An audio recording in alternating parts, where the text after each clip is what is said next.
नमस्कार सबाइके स्वागत जानिए आबारो चले एसेछि एकटी रेसिपि निये। आज करे देखाबो फुलकपि आलू दिए कातला माछेर झोल। सारा बछर फुलकपि पाওয়া गेलेও किन्तु এই সময়ের ফুলকপির একটা আলাদা রকমের টেস্ট হয়, তার জন্য কিন্তু মাছের ঝোলটা খেতে আরো বেশি ভালো লাগে।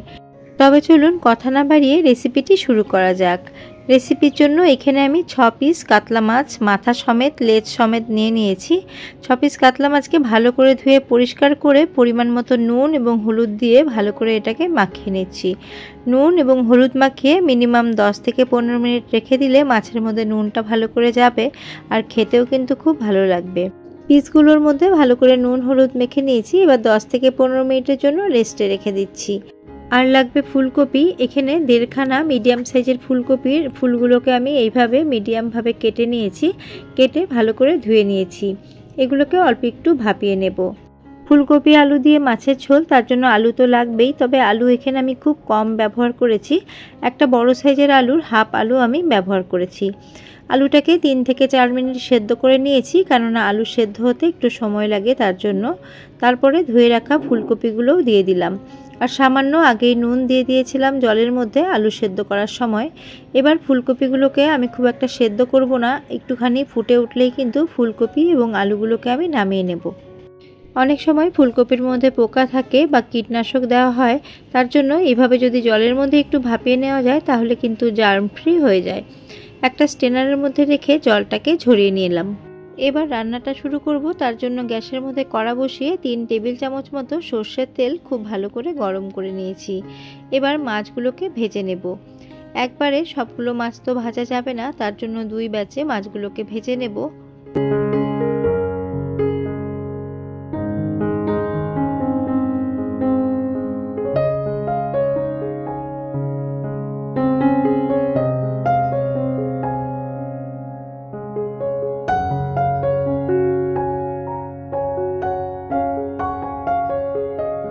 মিডিয়াম টু হাই ফ্লেম করে একটু সময় ধরে মাছগুলোকে মিডিয়াম ভাবে ভেজে নিয়েছি। আপনার পরিবারে যেরকম মাছ ভাজা পছন্দ করে ঝোলের মধ্যে, সেরকম করে মাছটা ভেজে নেবেন। এবার আমি সেকেন্ড ব্যাচের মাছগুলোকেও একইভাবে ভেজে তুলে নেব।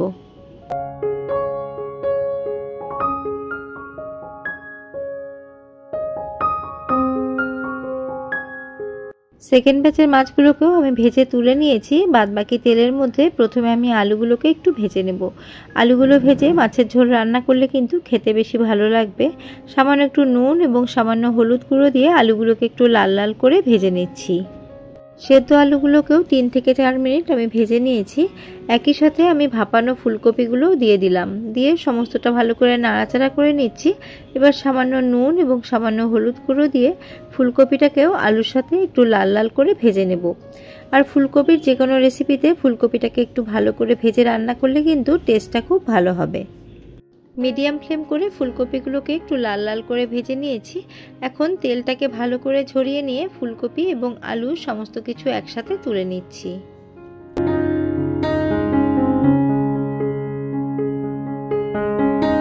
এই তেলের মধ্যে বাকি রান্নাটা হয়ে যাবে। একটা শুকনো লঙ্কা ফাটিয়ে দিলাম। কয়েক সেকেন্ড লঙ্কাটাকে নাড়ানাড়ি করে লঙ্কার কালার হালকা চেঞ্জ হলে এর মধ্যে 1 চা চামচ দিয়ে দিলাম গোটা জিরে।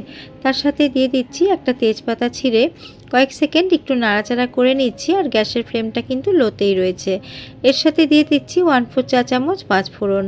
এইভাবে জিরের সাথে সামান্য একটু 5 ফোড়ন মিশিয়ে রান্নাটা করবেন, এর টেস্টটা কিন্তু খুবই ভালো হবে। একটা বাটির মধ্যে আমি মশলা গুলে রেখেছিলাম। নিয়েছিলাম 1 চা চামচ জিরে গুঁড়ো, 1/4 চা চামচ ধনে গুঁড়ো, হাফ চা চামচ লাল লঙ্কার গুঁড়ো, হাফ চা চামচ কাশ্মীরি লঙ্কার গুঁড়ো আর পরিমাণ মতো হলুদ গুঁড়ো। কিছুক্ষণ আগে আমি ভিজিয়ে রেখে দিয়েছিলাম।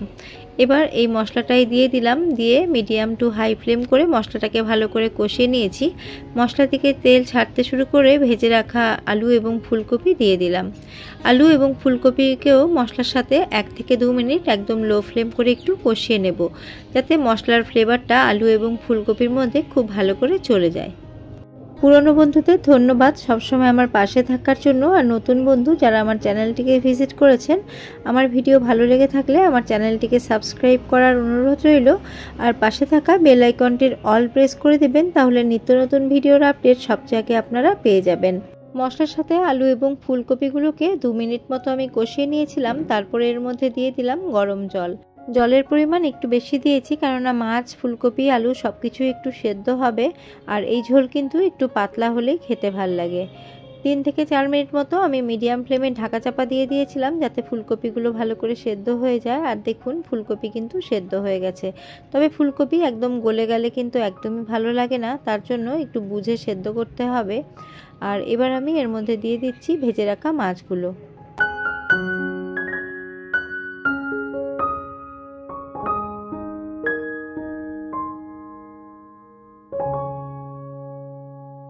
আলু ফুলকপি ভাজার সময় নুন দিয়ে ভেজেছিলাম, ঝোলে কিন্তু নুন দেইনি। এখন আমি নুনটা অ্যাড করে দিলাম।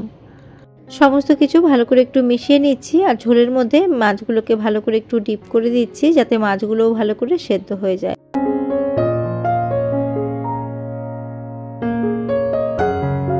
তার আগে এর মধ্যে আমি দিয়ে দিচ্ছি 2টো চেরা কাঁচা লঙ্কা। এতে কিন্তু ঝাল হবে না, খুব সুন্দর একটা ফ্লেভার হবে। এখন ঢাকা চাপা দিয়ে মিডিয়াম ফ্লেমে 3 থেকে 4 মিনিটের জন্য রান্না হতে রাখলাম। ফিরে এলাম মিনিট 4 পর। আর দেখুন আমার রান্না কিন্তু প্রায় কমপ্লিট। মাঝে আমি ঢাকা তুলে আরেকবার নেড়ে দিয়েছিলাম। আর এতটুকু ঝোলই রাখবো, কেননা এটা ভাত দিয়ে খাওয়া হবে। গ্যাসের ফ্লেমটাকে অফ করে দিয়েছি। অফ করে দিয়ে এর মধ্যে গরম মশলার গুঁড়ো দিয়ে দিলাম। গরম মশলার সাথে আপনারা কিছুটা পরিমাণ ঘিও দিতে পারেন। আজকে আমি ঘি ব্যবহার করলাম না, তার বদলে এর মধ্যে দিয়ে দিচ্ছি কিছুটা পরিমাণ ধনেপাতা কুচি, দিয়ে সমস্তটা একটু ভালো করে মিশিয়ে নিচ্ছি। তারপরে 5 থেকে 7 মিনিট এটাকে স্ট্যান্ডিং টাইমে রেখে দেবো। তারপরে আপনাদের সার্ভ করে দেখাবো। সিম্পল এবং একটা কমন রেসিপি শেয়ার করলাম। আর রেসিপিটি কিন্তু সকলেই বানাতে জানেন। আমি যেভাবে বানাই আজকে সেই পদ্ধতিটাই শেয়ার করলাম। যদি আপনাদের ভালো লেগে থাকে তাহলে একটি লাইক করবেন। আর বেশি ভালো লেগে থাকলে ফ্রেন্ডস অ্যান্ড ফ্যামিলির সাথে শেয়ার করার অনুরোধ রইল। আবারও আমি হাজির হয়ে যাব অন্য কোনো রেসিপি নিয়ে বা ব্লগস নিয়ে। আজ এই পর্যন্তই। নমস্কার।